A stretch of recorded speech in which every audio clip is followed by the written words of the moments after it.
How you doing, everyone? What's going on?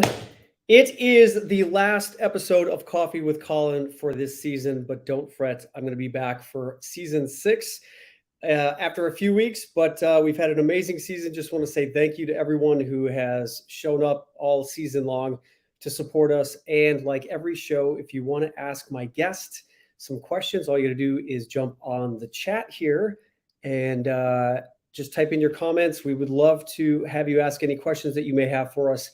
And it's just been so amazing this whole season because yesterday when I posted that this was going to be my last episode, I got a lot of response from a lot of you, and I just want to appreciate that. I feel the love, I feel the support, and it's great to know that you guys appreciate what I'm doing here because I really care about making a difference in people's lives, and that's one of the reasons why I started all of this. And again, as much as I love acting and Hollywood and the entertainment industry, about 4 or 5 years ago, I just felt like there was some more things in life that I wanted to delve into and make more of a difference in. And since then, since writing my book, Agile Artist, and doing all this online stuff, it really has encouraged me to get out of my comfort zone. And my whole purpose and what I love to do is help each and every one of you get out of your comfort zones to be able to accomplish your dreams, your goals. And I promise you, if I can do it, and if so many other actors and successful people out there are able to accomplish and fulfill on their dreams, I promise you, you can too. It just is a matter of getting focused on what you care about, getting dialed into what you love, what you're passionate about, and then putting a plan in place, and then surrounding yourself with a community of people who support you along the way. There's no way I would be able to be where I'm at right now. I'm actually in a hotel right now in Los Angeles. I'm back here filming a independent film, doing what I love to do. And there's no way I would be here being able to do this project or so many other projects if it wasn't for my team, agents, managers, people who are helping me, including Miriam Johnson, who produces this show. So thank you, Miriam. If you guys are looking to create your own podcast or do any sort of online stuff, Patreon is a great platform for you to reach out to your following and to create a following, to create more influence with whatever it is that you're doing. Miriam has helped me for the past couple of years, and she's been amazing at organizing all of this. And thank you, Miriam, for that. So you can reach Miriam at Miriam Johnson on her Instagram. And just want to say that again, it's all because of you guys that this is all possible. And to continue on with this, I'm going to be doing 2 live Inspire events. My Inspire online course is a 6-week goal setting course. And I'm doing my first in-person one in Tulum, Mexico next week, April 16th through the 22nd. It's going to be an amazing week of just rejuvenation, reconnection to what really matters most to us, and to just recharge. We're going to be doing some Reiki work, which is energy work, some breath work. I'm going to be doing my 6-week goal setting course, Inspire, and I'm going to condense it into the 5 days. So we're going to be doing some massive goal setting. We're going to do some manifesting. We're going to be doing some visualization exercises, and we're going to be exploring the ancient pyramids down in Tulum, and then go swimming in these beautiful underground cave pools called cenotes. And then in June, we just announced this week that we're going to be doing the next live Inspire event in England near Stonehenge. And Stonehenge is one of the most, I've never been there, but apparently it's one of the 7 wonders of the world. And it's supposed to be incredibly energetic, and I'm excited to be able to do my next Inspire event out there. And there's a festival on the 20th and the 21st out there as well. So it's going to be a lot of fun. It's just going to be a great time for us to be able to spend the summer solstice, which is the longest day of the year. So it'll be an amazing, fun time. So hopefully you guys will want to join us out there. All you got to do is go to crowningphoenix.org for more information on both of those retreats. And I'm also starting my relationship course on April 20th. So if you're looking to gain some insight on how to connect better, not only with your partner or future partner, but also with yourself, This is 4 weeks where we're going to be going through essentially basing the course on the book by Dr. John Gray, Men Are From Mars, Women Are From Venus. And this is a great book. I learned a lot of this. So a lot of insight about relationships and about ourselves, the differences between men and women. And we're going to be, again, starting that April 20th. And I'm going to be doing a live introduction to it on April 12th that we're going to be starting to promote here very soon. So, and here's the thing: you may be thinking, well, Colin, what what could you possibly talk about with relationships? You're not married, you don't have kids. But here's the thing: I am the kind of person who likes to gather as much information and know who I am first before I decide to do things. And I have learned a lot, and I feel like sometimes we rush into things before we really know who we are and what we want. And this next 4 weeks is going to be exploration for us to all basically read the book and then have discussions about ourselves, about relationships, about what we want, and the importance of communication in relationships, and the importance of not trying to change each other in relationships, because that's one of the biggest things that I've learned is important in relationships. And without further ado, I'm looking forward to discussing some of this stuff with my guest today. And I'm sure you guys are all anxiously awaiting, because this handsome gentleman has been very successful in Hollywood over the past quite a few years. You've seen him in a ton of shows.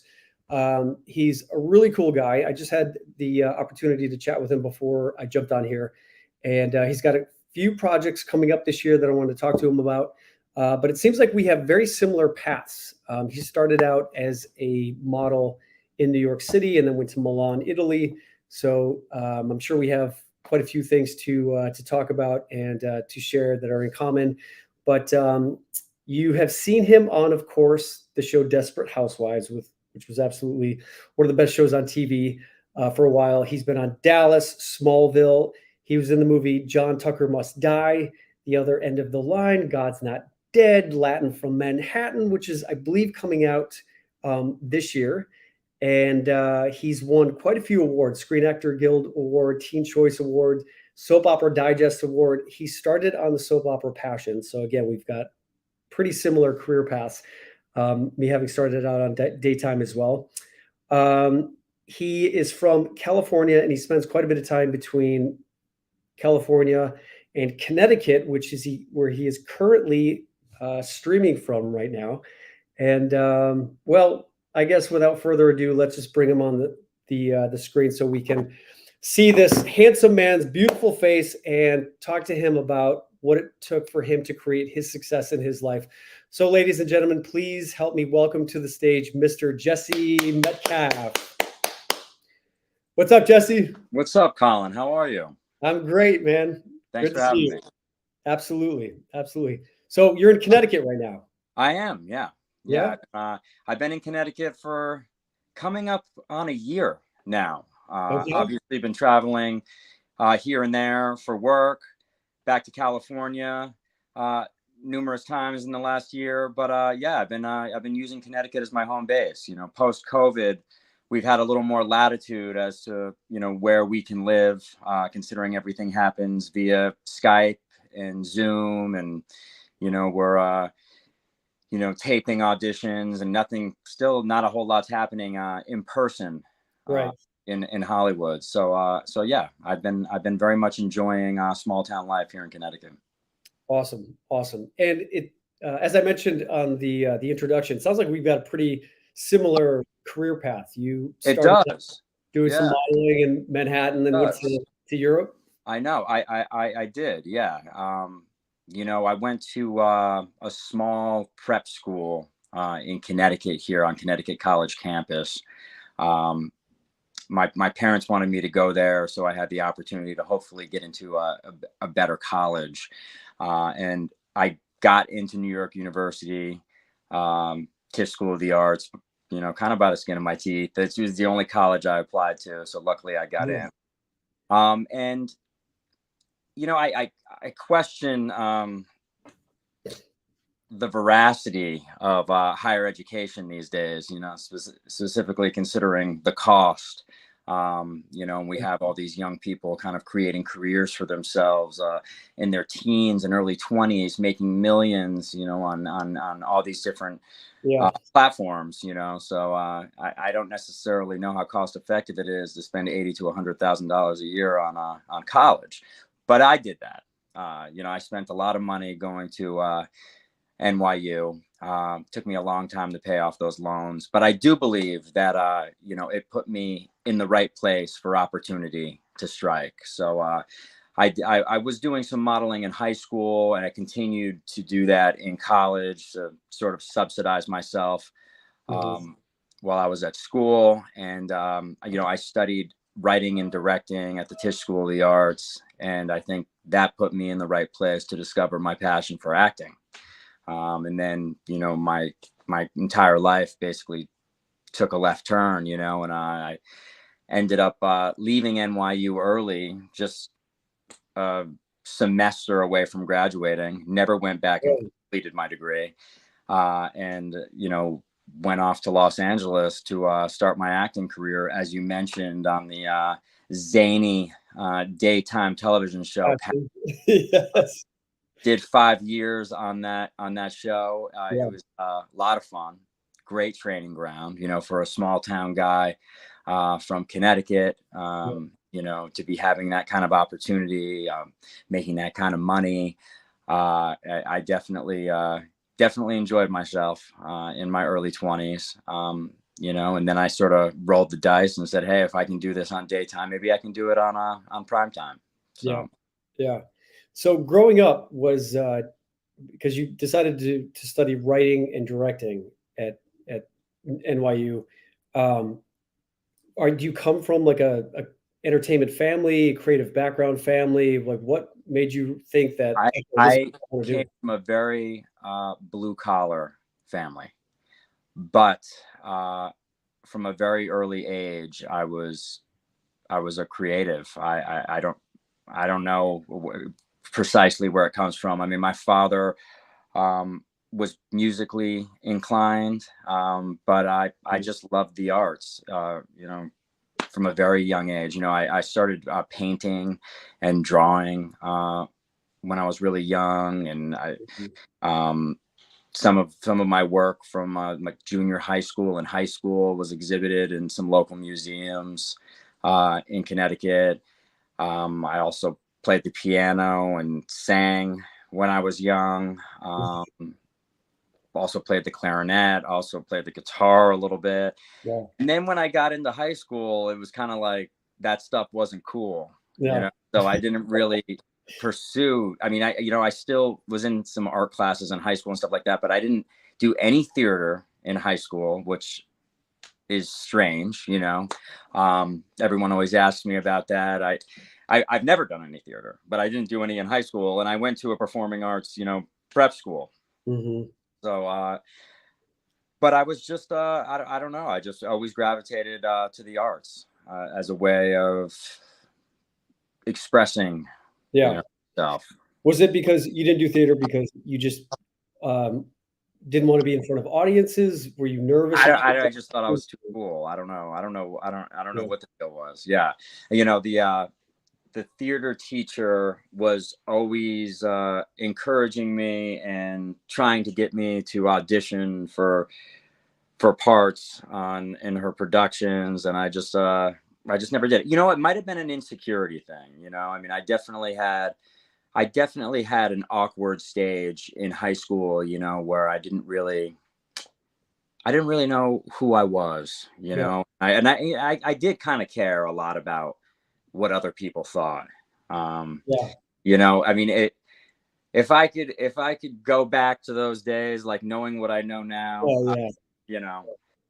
it'd be a totally different story. But truth be told, it took me a long time not to care what other people thought of me. Yeah, same here.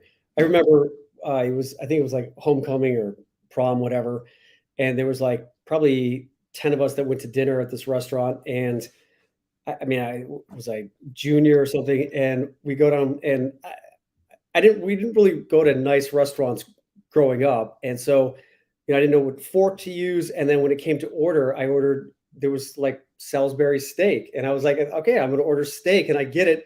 And little did I know it was like hamburger meat. And like everyone at the table started making fun of me because, oh, how's your TV dinner? And I'm like, what the, like high school? I did not get it. I was just like, yeah, I had no idea really who I was or what was what. It took me a while. And really, what really helped me was after college, I randomly entered this model search thing and ended up in Manhattan at like 23, 24 years old. And I think that was really my kind of growing up period of like really seeing what the world is. And the diversity of New York was great because there's so many people from all over the world. I grew up small little town outside of Chicago, went to school at the University of Iowa. So not a whole lot of diversity, but I'm sure it was probably similar for you when you moved to New York. What was that experience like? Oh yeah. For you? Oh, totally. You're like telling my life story right now. Very, very, very similar. Very similar. I mean, you grow up fast in Yeah, Manhattan, you know, because NYU doesn't have a campus. You know, there's no way to plug in socially there like there is at a big campus school with the sororities and the fraternities and all that stuff. You know, so yeah, you know, you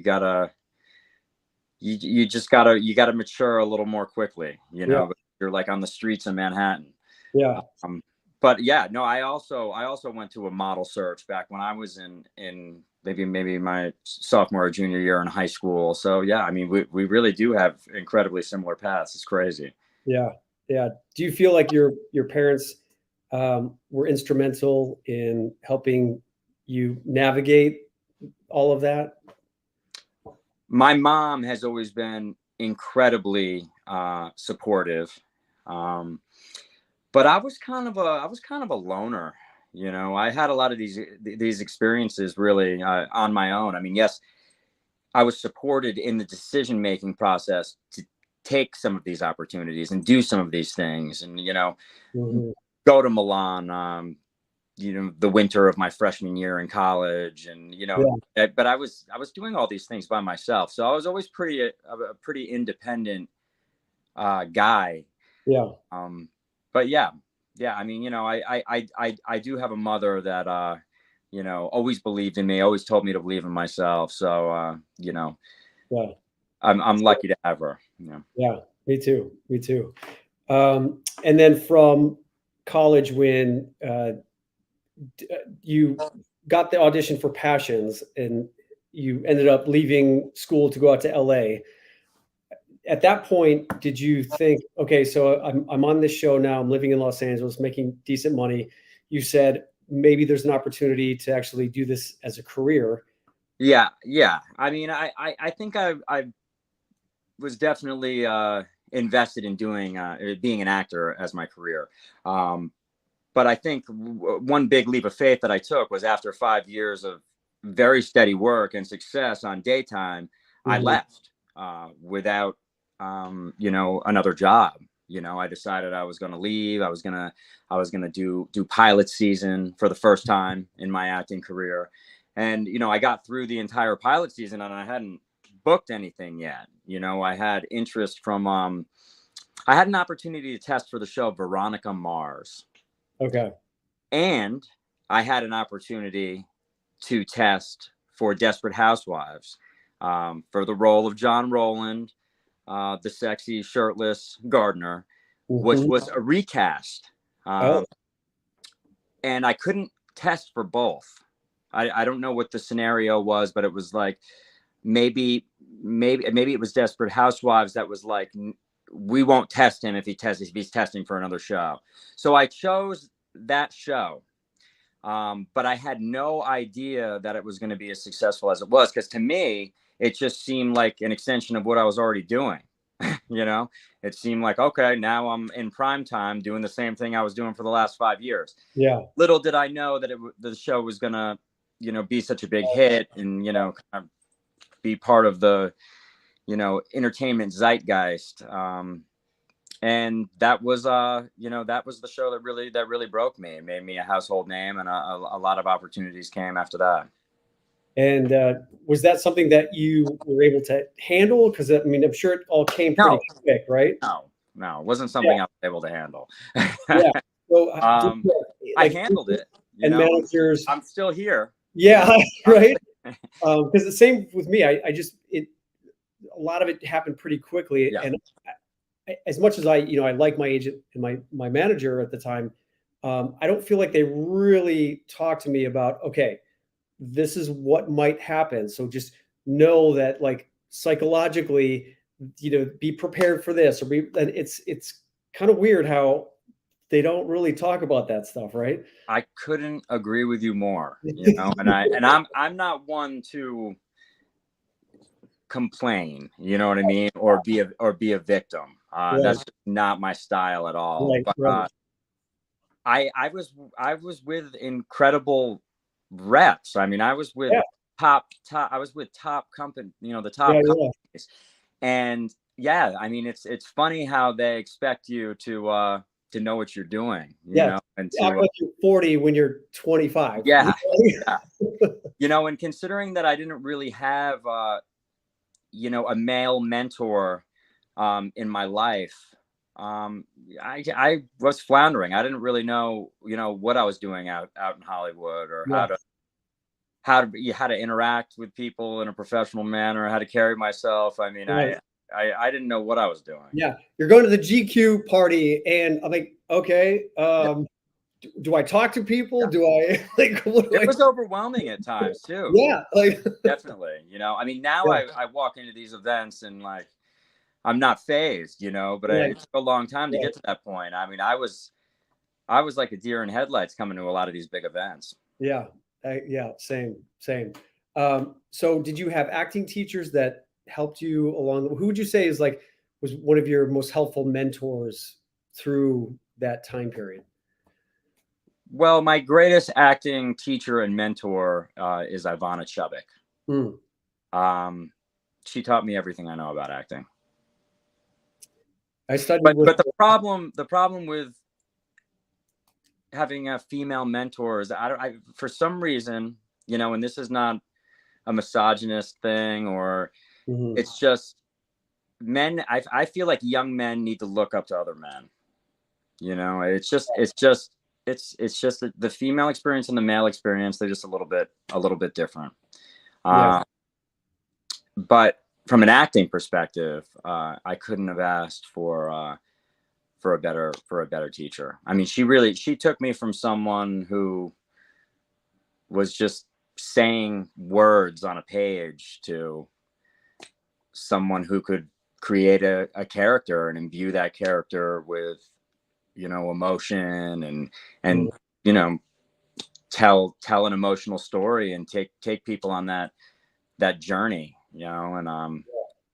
I can remember specific instances when I first started learning the craft of acting, really on the job, on passions, and trying to emote, and just like, you know, not really connecting, and not exactly knowing what I was doing. And now I never thought I'd get to this point, really, but I'm very confident in what I can do. mm. Um, and it's just such a stark contrast to when I first started acting. Yeah. Yeah, I worked with her, coached with her one time. I had been hired on I booked the reboot of Melrose Place, and my agent said, you need to work with Ivana. She's great, and worked with her, and she was great and I teach acting class right now, and I use her book, The Power of the Actor, right? Right, yeah. Um, so any actors out there who are looking to gain some more insight about acting, definitely Ivana Chubbuck, Power of the Actor, great book. But she really helped break down. She helped me understand breaking a scene down to the core element of who you are deep down, from that core place of power or revenge or um, uh, sex or justice. Breaking it down to just the core essence of who this character is. And I think, and probably you'd agree with me, acting has really helped me learn more about myself and get in touch with who I really am and helped me discover and become more confident as a person. And that's why I keep saying anyone out there, especially men, because I think men don't tap into their emotional, the parts of who they are, the femininity of who we are.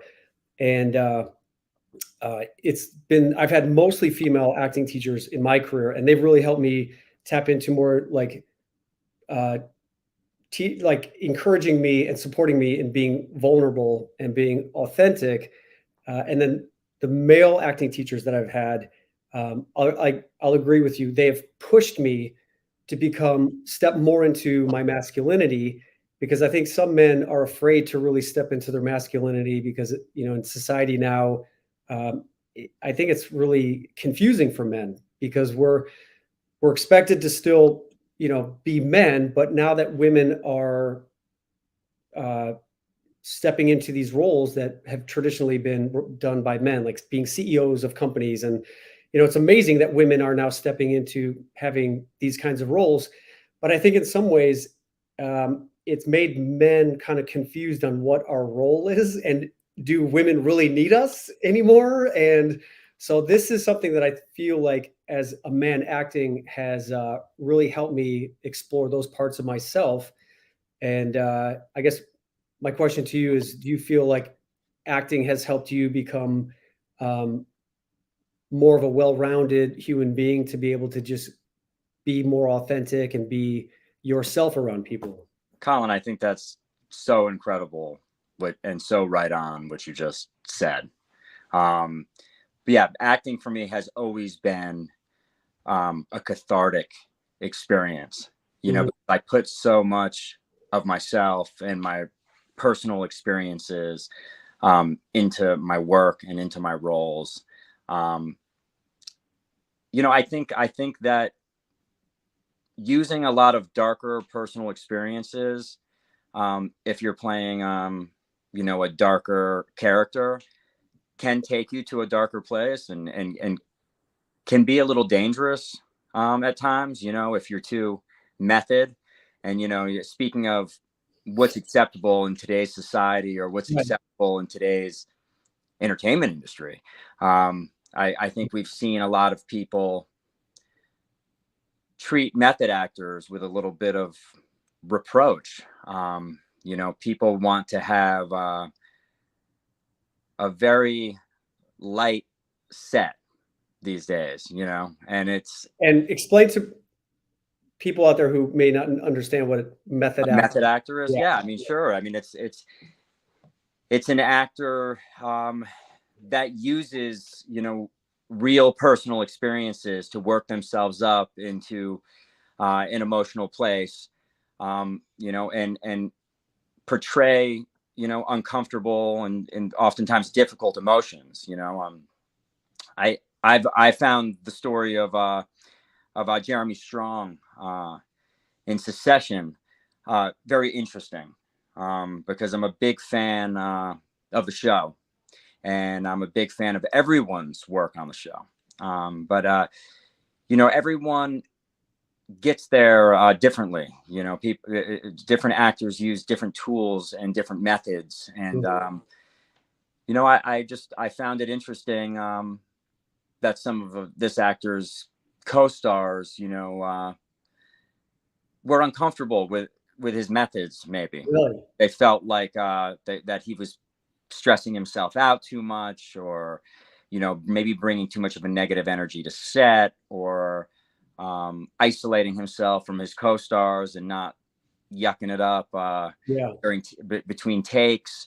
Yeah. But for some actors, that's what it takes Yeah. to Yeah. get Like Daniel to a Day-Lewis. performance like that. Yeah, well, yeah, I mean, Daniel Dan did. Lewis stays in character the whole time he's on the movie, like even during like lunchtime. Like Yeah. I read he was Bill the Butcher, and you had to call him Bill. Uh, and you know he would whip out a knife at any point, and you're like, okay, let's get away from Daniel. Like during the movie, Yeah, I mean, he gives so much to his performances and to his characters. He yeah, only does a movie every, you know, 5 to 7 years, you know. So, and the performances are always unbelievable. They're always incredible. So, I mean, you know, But with that said, I do, specifically in the movie that, I have out right now on Prime Video, On a Wing and a Prayer. I felt like the character that I portray in this movie, he's a real life man, Kerry Sorensen. His emotional arc in the movie was sort of a healing journey.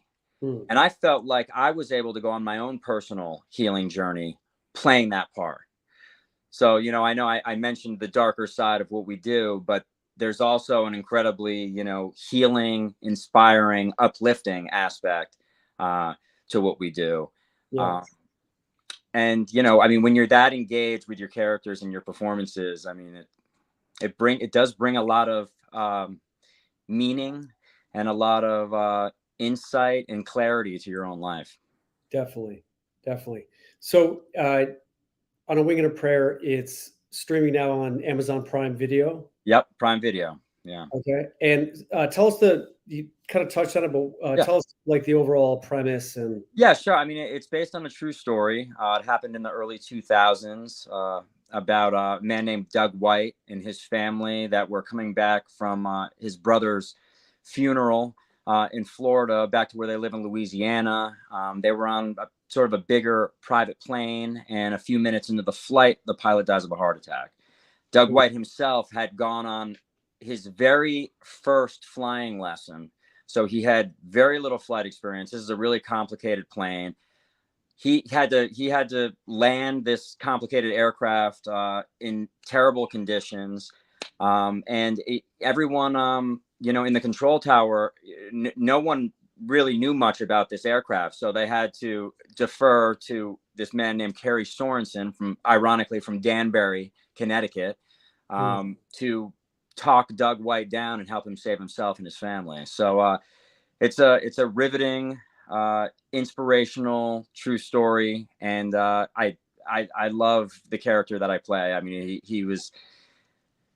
The character was just so full. I really feel like it was the best arc in the script, because he lost both his father and his stepfather to plane crashes. I think he had a lot of survivor's guilt and a lot of that unresolved trauma that he hadn't worked through was rearing its ugly head in his romantic relationship. So being able to be in the right place at the right time for the White family and, help save them helped him, heal from his past. So amazing. Yeah. Amazing. Yeah.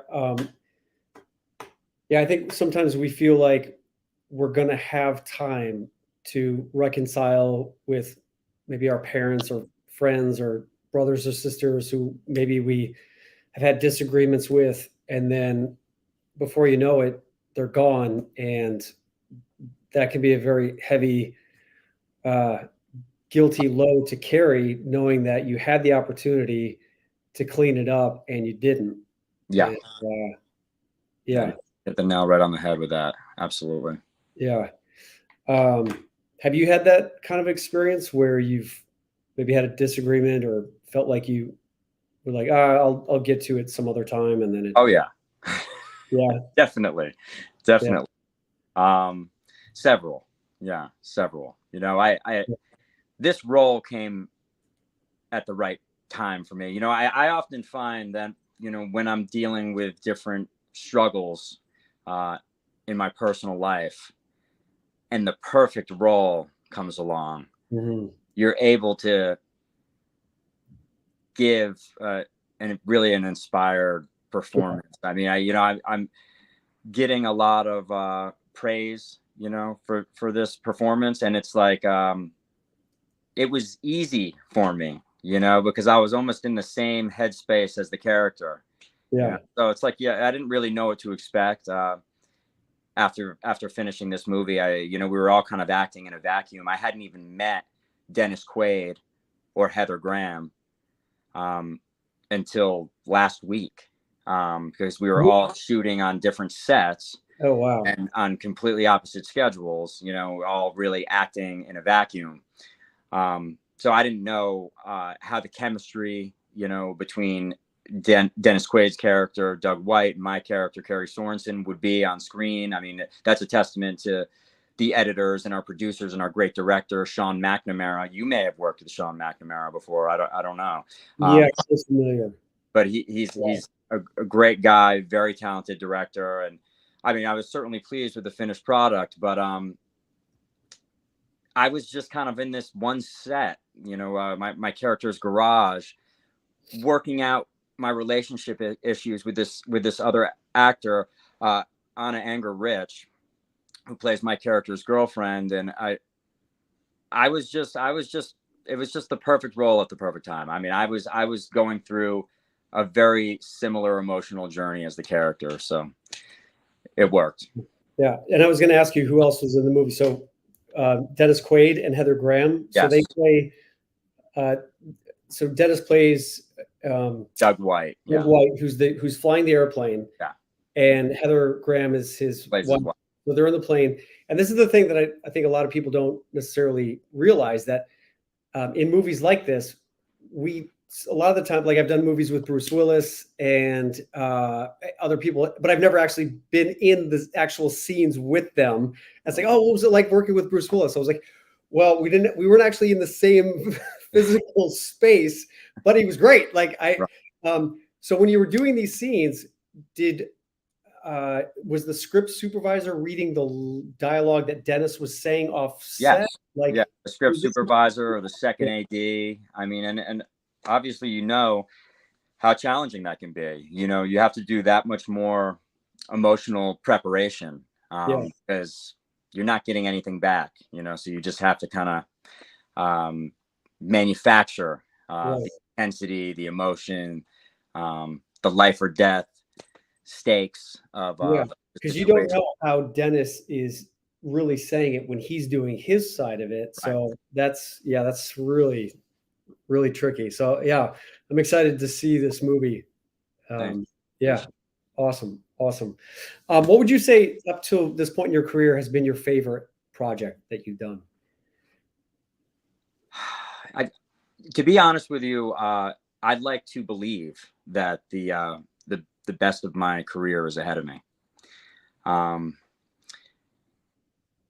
Good answer. I've had amazing experiences. I mean, honestly, I had an incredible experience on this film. I just felt very supported on this film. It's always nice when the studio really believes in the finished product.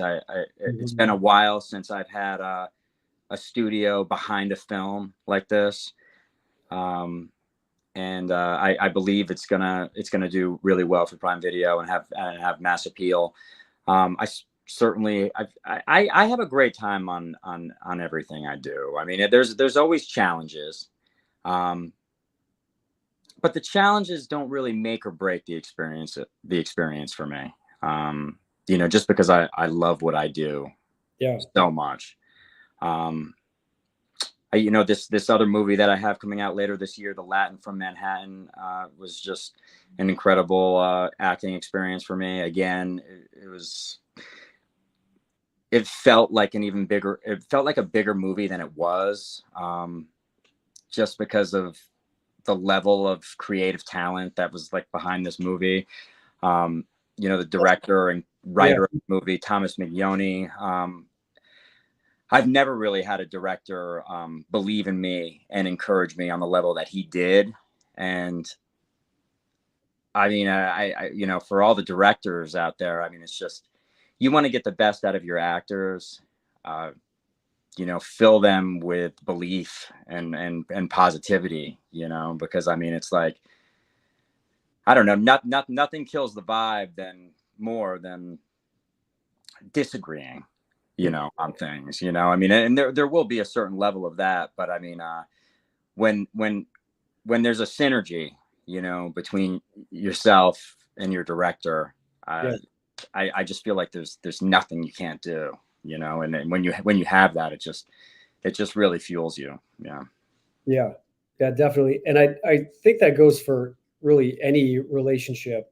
And I actually just read something recently with regards to relationships, in the sense that people are most likely, they're more attracted to people who see the best in them and are their biggest champions, rather than saying, "This is who I am. This is what I can do for you. Uh, look at, like, I've done this, this, and this, and let's go here. Let's do that." It's someone who really truly sees the best in who you are and believes in you.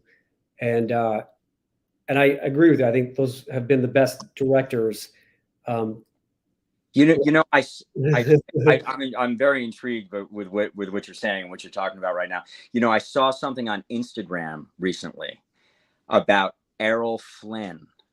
Oh, Did you see this? dude, Who was supposedly the most seductive man of his era.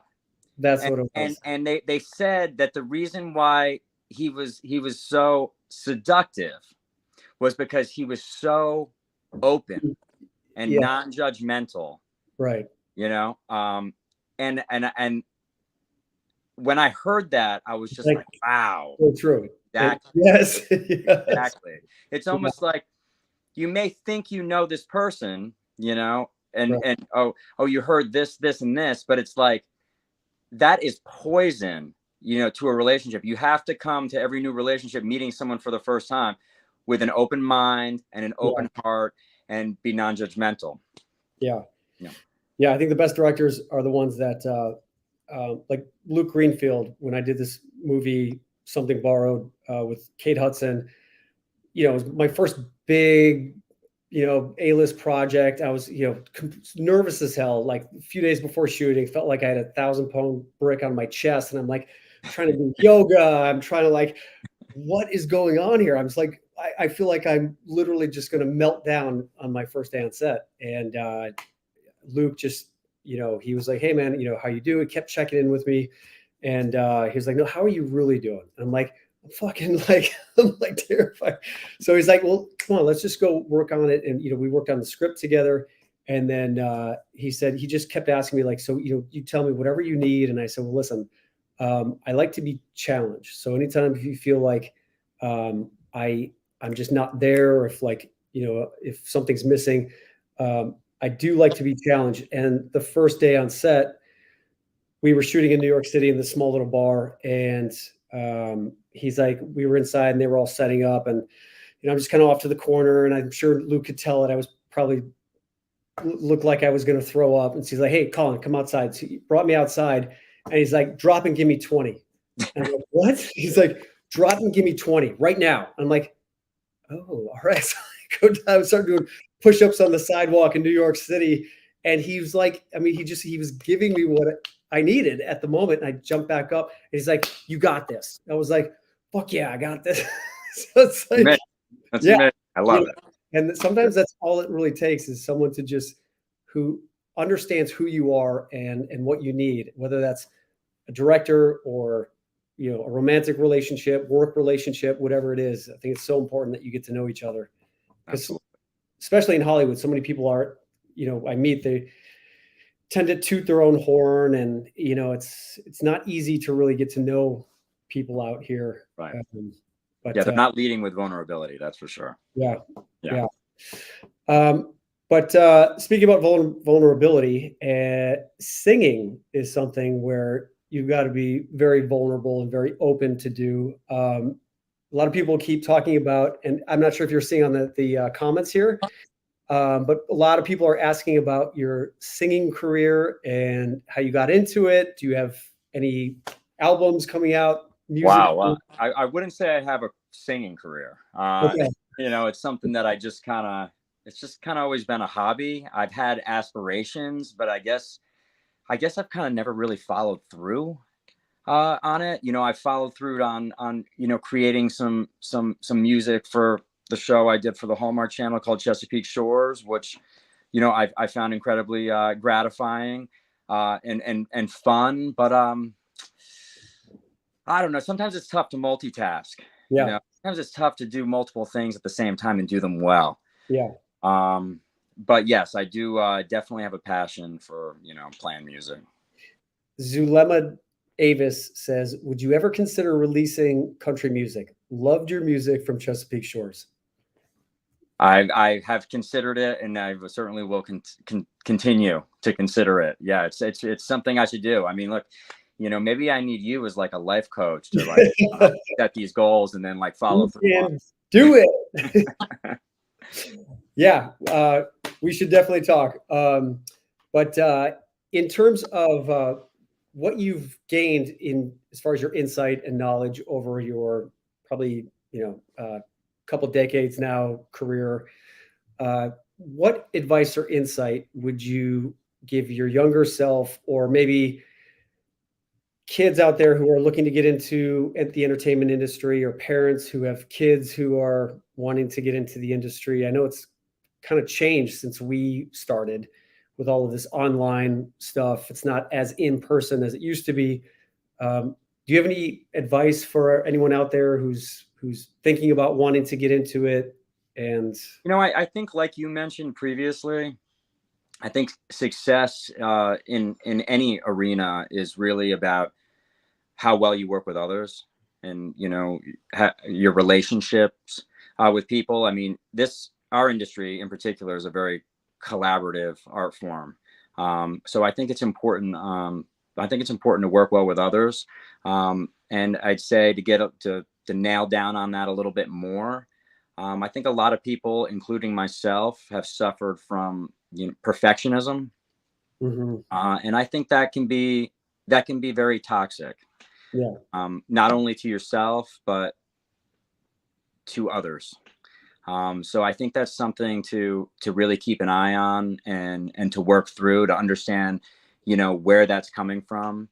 Like we touched on, having maybe a similar adolescence, maybe being a little insecure in our teenage years and stuff like that. Sometimes you carry those, even though they seem like small things, you carry those traumas into adulthood, and they can manifest as perfectionism. And it's like, you need to not beat yourself up when you fail or make mistakes.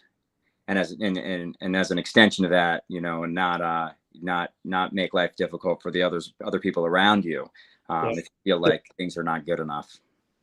Yeah.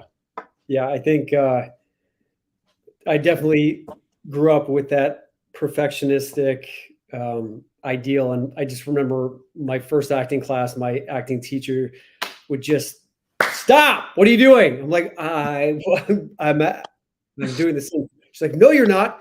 You're trying to perform for us. You're trying to do it right. There's no right in acting. Just say the lines, be the character. And it took me a long time to stop trying to figure acting out, because there's no figuring it out as there is with like school. I mean, I think school does so much. I don't want to say damage, but you have to do so much unprogramming or reprogramming when you get out of school to be able to just be a normal person, because it's like school forces you to memorize things, get a good grade on a test, and then you've got the approval. Whereas nowadays, if you got 2 billion or million people on, fans on YouTube, you're a success. And it's funny how the whole model of education and school, like you were saying earlier, it's just been kind of flipped on its head right now. And I think universities should definitely be scared shitless, because no longer can you. I don't think they're going to be able to charge $60,000 a year Well, that's for much longer. Yeah, I mean, it's are just so bloated. Yeah. Truthfully, I mean, there's too many people on staff. I mean, it's just like, there's too many people making exorbitant salaries, and it's all being passed down to the student. And I don't think that, I don't necessarily think that forgiving people's, college loans when other people had to pay their college loans is necessarily the right decision. But maybe the right decision is, if people stop putting these institutions on pedestals, because it guarantees you nothing. It's so true. I mean, maybe if higher education, I don't know, becomes less important, maybe they'll start looking to reduce their overhead. Yeah.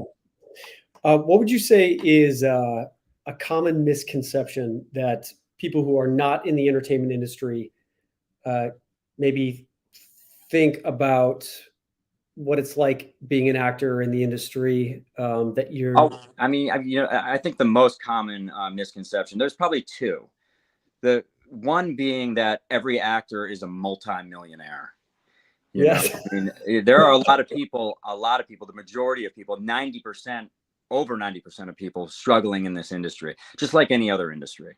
So I think there's a lot of resentment from people outside of the entertainment industry that don't particularly understand the financial dynamics of the entertainment industry, and people within the entertainment industry,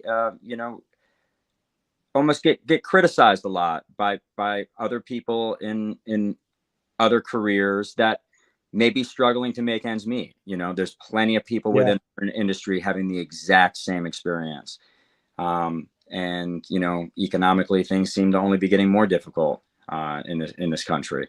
And the second misconception I would probably say is that it's all glitz and glamour. There's a lot of blood, sweat, and tears that go into working in this industry and maintaining a career, or getting a career, or getting representation and starting a career. It's not easy.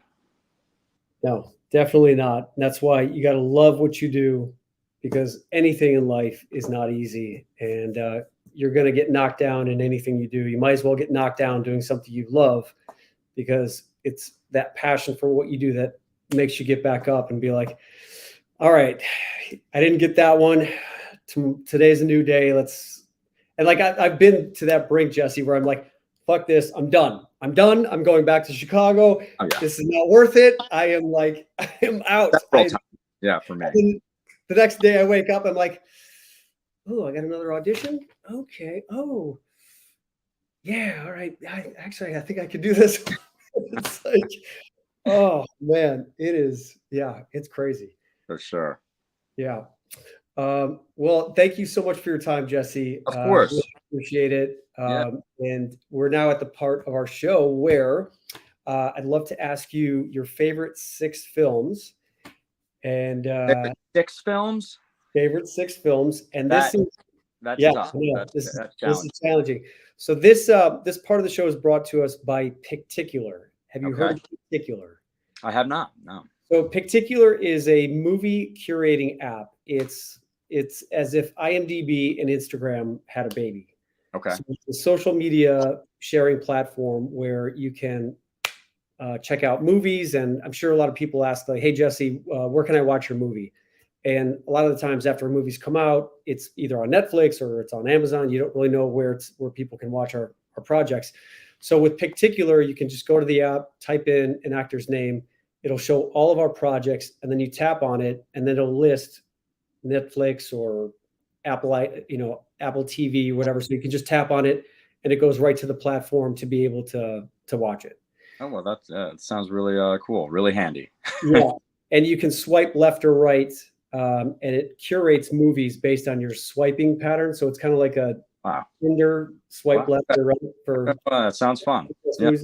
And then you can share your favorite movies with other people. So when you share your 6 Picticular pick 6 today, everyone out there, you can go to the Picticular app and watch these movies that Jesse likes. And Jesse might actually even come to your home and make popcorn with you and watch the movie with you.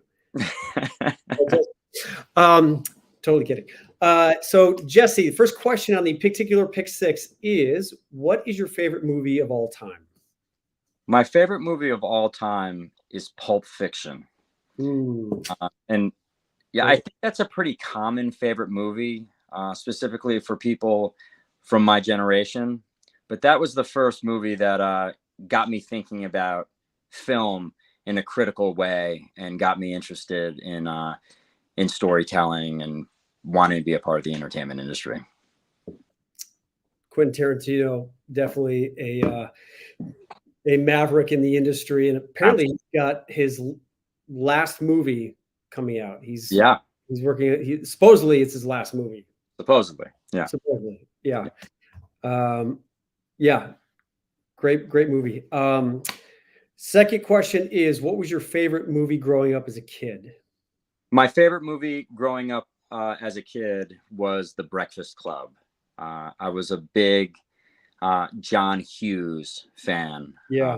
For those of the people listening and watching that don't know, he was an iconic writer, director from the 80s that just was very prolific. He honestly made hit after hit, and every movie that he made, I feel like, had such tremendous heart to it, along with great comedy too. But they were all sort of super cool coming of age stories about young people. Yeah. Kids in high school. And what I loved about his movies too was they had always had great soundtracks. Oh yeah. Amazing soundtracks. 16 Candles was another like favorite of mine from John Hughes. But yeah, definitely. Yeah, that was definitely. And you know, it's weird. Like, I know they try to make movies like that nowadays, but no one's really quite been able to recapture the John Hughes. So. Yeah, I don't know why that is. Yeah, Yeah. it's crazy. Third question is, what's your favorite romantic comedy to date? Well, I'm not really necessarily that big of a romantic comedy guy. You know, a lot of these John Hughes movies that we're talking about, I guess could have been considered, some of which could have been considered romantic comedies, you know, like Pretty in Pink or 16 Candles. Yeah. My favorite modern comedy though is a new movie called Triangle of Sadness. I don't know if you've seen the movie or not, but it's sort of a satire about social and economic hierarchy. Trapped on an island, right? Yes. Who's in it? Well, it's a lot of new actors, you know, Okay. not household names, but you know, I just thought it was so. First of all, I thought it was hilarious, but it was so fresh. It was like nothing I had seen before. Okay. You know, in a landscape that's very crowded with reboots, remakes, sequels. Just thought it was a incredibly fresh piece of content. Okay. Awesome. Thanks for mentioning that one. I heard it was really good and I kind of forgot about it. So definitely will check that one out. And fourth question is, what's your favorite comedy of all time? My favorite. Wow, that's a really tough question. My favorite comedy of all time.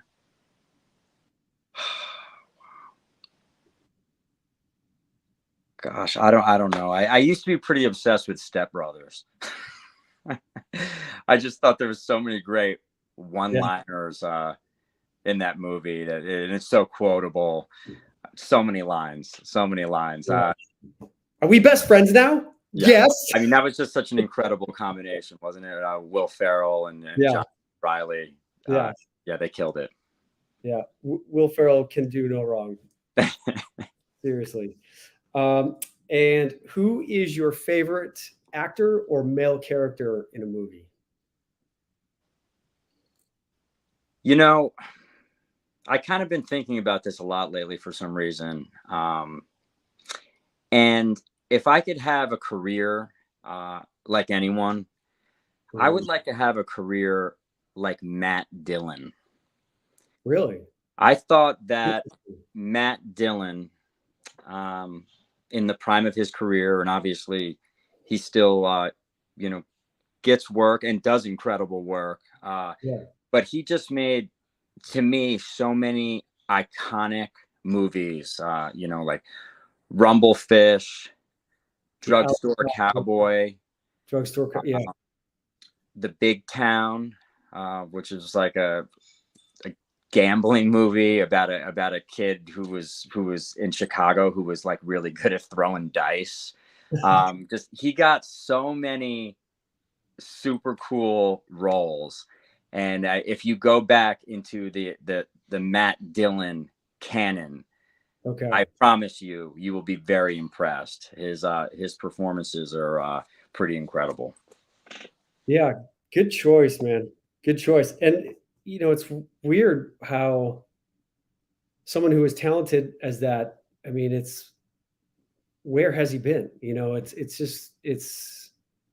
He's honestly, you IMDb Matt Dillon. He has done so much. I mean, I didn't even mention The Outsiders, which is iconic film, but he's the kind of guy that can just kind of come out of nowhere and completely, make a comeback. Like a Travolta or something. I mean, he's just that awesome. And who is your favorite actress or female character? Growing up, I really liked a lot of the sort of left of center females, that kind of had a certain like masculine edge to them, that were just like super cool and seemed dangerous. So growing up, I really liked Juliette Lewis and Patricia Arquette, Jennifer Jason Leigh. For some reason, I like these kind of tomboyish, but yet still sexy and vulnerable, and just and I love the roles that they chose. True romance. Yeah, Patricia Arquette, man, dude. Yeah, Alabama. That's yeah, great choice. Great choice. All right, man. Dude, so great to chat with you. And same. I'm sure everyone got a lot out of this. Honored to have you as my last guest of the season. And before I jump off, I always like to ask my guests this final question: what inspires you? Pain. Yeah, that'll definitely do it. Every once in a while, love. Okay, I love it. Well, passion is equal parts pain and equal parts love. So, I mean, I think that's probably the best answer I've heard so far to that question. So Nice. awesome, Jesse. Well, thanks so much. I My appreciate pleasure, your time. And everyone out there, be sure to catch Jesse's On a Wing and a Prayer, that's streaming now on Amazon Prime. And check out his movie coming up this year, Latin from Manhattan. The Latin from Manhattan, yeah. Okay. And anything else coming up that we need to look out for? I also got this other little film called The Comic Shop coming out, which is about a disgruntled alcoholic comic book shop owner in Las Vegas, kind of a la Kevin Smith. Should be interesting. Yeah. Yeah. Awesome. Awesome. All right, man. Well, wish you all my best. And hopefully we'll get a chance to share the screen sometime soon. That'd be great, Colin. Thanks again, man. Thank you. Take care. Oh, man. What a great interview. Awesome guy. Hopefully you guys enjoyed that as much as I did. And I'm gonna miss this, but only for a few weeks. We're taking a little bit of a break here, and thank you guys so much for being here today.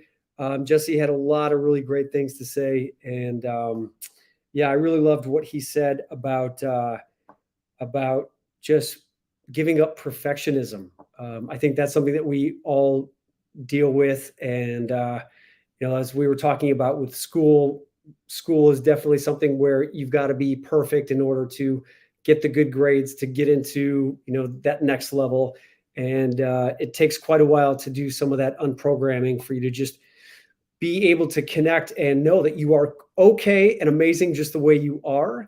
And it's not about being perfect, it's about being genuine and authentic. And that's something that acting has definitely helped me with. And it sounds like seems obviously with what Jesse said, it's a very similar path that he's realized. And like he was saying, acting has been very cathartic for him. And absolutely, I would agree with him 100%, 1000%. And I would encourage anyone out there who is interested in pouring themselves into something like acting or doing something that gets you up and out of your head and into your body, and doing something that helps you be self-expressed with what you're doing. Sounds like Jesse liked to do art growing up, and anything that you can pour your creativity into, your unique talents into, I would definitely encourage you to do that. And that's why I've been putting together all these different events for you guys to jump into, whether that's my Patreon or my in-person events. And in my in-person events, we're going to be doing quite a bit of exercises that we learn in acting class in order for us to be able to get more connected to our deeper sacred selves and parts of who we are that a lot of the times in life we never really have the opportunity to explore or connect to. And I think that's why relationships break up in life, because we kind of show up in life as not fully formed versions of ourselves. We kind of put the best versions of ourselves out there, and people can tell when you're not being authentic and when you're not being real. And when you're not being real or authentic, it's hard for people to connect with you and really get to know you and really feel that closeness or that intimacy that's necessary in order for relationships to last. And especially with men, it's hard for us to express our feelings and our emotions. And that's why I think it's so important. And I think it's going to be a great opportunity for each and every one of us to jump into this relationship course that I'm going to be doing again on April 20th. So get your guys, your husbands, your boyfriends into this course. It's going to be a great opportunity for us to just have conversations about what it really takes to be truly connected to another person, to ourselves, and to our communities. And also with regards to the interview today, I really enjoyed how Jesse just mentioned that it's about having the mentorship in your life to be able to support you. It sounds like his mom is very similar to my mom in the sense that she really truly believed in him, and having people like a really great director see what's special and amazing about you is really more important than what you can do for someone else. So I would encourage you to today just try to take a closer look at whoever it is that's in your life, and just try to shine a light on what's special and great about who they are, and just see how that interaction changes or impacts your relationship. It's an amazing thing that happens when people see or feel that you really truly see them for who they are. And once you make someone feel that you're really truly listening to them, one of the things that I learned in acting class, we do a lot of exercises in active listening. And this is what I do in my acting classes, and in my Inspire course, we do these exercises where we actively listen. And by doing so, you allow the person the space to be able to just be who they are. And again, we have quite a few opportunities for you guys to jump in and join us, like I said, through my Patreon platform, which you can check out at patreon.com/Colin Egglesfield, or you can go to my link in my Instagram bio. And that being said, I just want to say thank you again to Miriam Johnson for producing the show. She's been amazing all season long in the past couple of years. And thank you, Miriam, for bringing all these amazing guests on, including Jesse. And if you guys are out there looking to create your own podcast or video podcast or do Patreon, I would just encourage you to reach out to Miriam. And she's great at what she does. And want to say thank you to Particular for sponsoring this season. If you haven't downloaded the Particular app, do so right now. I pulled up the Breakfast Club. So on Particular, like I said, all you got to do is type in whatever movie you like. It shows the trailer, it shows the actors. And then all you got to do is click on your favorite actor, see Molly Ringwald right there. And then it shows all of her projects. And then it shows exactly where you can watch it. So it's on Amazon Prime, it's on Vudu, it's on AMC, where you can actually buy tickets. So download your Particular app right now, and you'll have the opportunity to curate and find the best movies out there. That's it, ladies and gents. coming at you from Los Angeles. Thank you for being here. It's been an amazing season 5, and look forward to the next season out there. Continue to just be your amazing selves. Keep believing in what it is that you are passionate about. Don't let anyone stop you from fulfilling on your dreams. And I would love to see you in one of our events upcoming sometime soon. And in the meantime, take care for now. Sending you guys all lots of love, and see you sometime soon. Take care.